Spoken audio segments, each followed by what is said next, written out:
اس پارے میں 4 صورتیں ہیں۔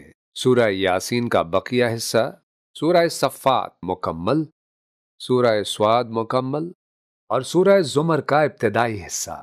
سورہ یاسین کے بقیہ حصے میں 3 اہم باتیں بیان ہوئی ہیں۔ پہلی بات، حبیب نجار کا واقعہ۔ سورہ یاسین کے بقیہ حصے میں ہمیں ایک سچے دائی حبیب نجار کا واقعہ ملتا ہے، جس کی قوم نے نبیوں کو جھٹلایا تو حبیب نجار نے لوگوں کو سمجھانے کی کوشش کی، مگر انہوں نے اس کی بات نہ مانی اور اسے شہید کر دیا۔ مگر دیکھیے، جنت میں پہنچ کر بھی اس کا دل اپنی قوم کے لیے تڑپتا رہا کہ کاش میری قوم جان لیتی کہ اللہ نے مجھے کیسی نعمتیں عطا کی ہیں اور کس عزت سے نوازا ہے۔ دوسری بات، اللہ کی قدرت کی نشانیاں۔ یہاں سے اللہ ہمیں اپنی قدرت کی نشانیاں دکھا رہا ہے۔ فرمایا، مردہ زمین کو زندہ کرنا، رات دن کا بدلنا، سورج چاند کا چلنا اور سمندر میں تیرتی کشتیاں، یہ سب اعلان کرتے ہیں کہ رب صرف ایک ہی ہے۔ تیسری بات، قیامت کا منظر۔ یہاں سے قیامت کا منظر کھینچا جا رہا ہے۔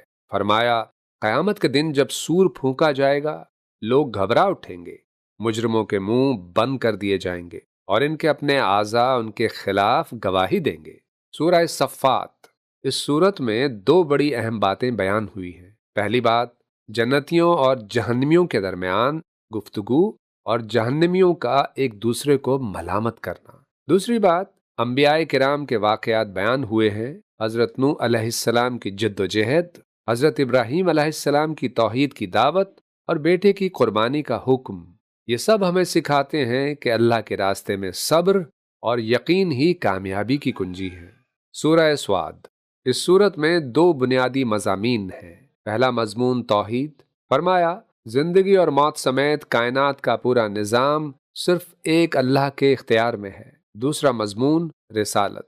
نبی کریم صلی اللہ علیہ وسلم کو تسلی دی گئی، قریش کے انکار کا ذکر ہوا اور مثال کے طور پر حضرت داؤد علیہ السلام کے شکر اور حضرت ایوب علیہ السلام کے صبر کے واقعات بیان کیے گئے، تاکہ معلوم ہو کہ آزمائشیں آتی ہیں مگر اللہ اپنے بندوں کو تنہا نہیں چھوڑتا۔ سورہ زمر کا ابتدائی حصہ۔ اس میں 2 اہم باتیں بیان ہوئی ہیں۔ پہلی بات، قرآن کی عظمت اور اس کی حقانیت۔ دوسری بات، توحید کی وضاحت۔ فرمایا، اللہ تعالیٰ انسان کو ماں کے پیٹ میں کئی پردوں میں پیدا کرتا ہے، اور فرمایا کہ مشرک کی مثال اس غلام کی طرح ہے جس کے کئی مالک ہوں، اور موحد کی مثال اس غلام کی طرح ہے جس کا ایک ہی مالک ہو۔ اس بارے میں یہ پیغام دیا گیا ہے کہ ہدایت ان لوگوں کو ملتی ہے جو حق کو پہچان کر اس پر قائم رہتے ہیں۔ اے اللہ، ہمیں حق کو پہچاننے، اس پر ثابت قدم رہنے اور قیامت کے دن سرخرو ہونے والوں میں شامل فرما۔ آمین یا رب العالمین۔ نہ صرف کرنا تلاوت روز و شب، ترجمہ تفسیر بھی پڑھنا ہے اب۔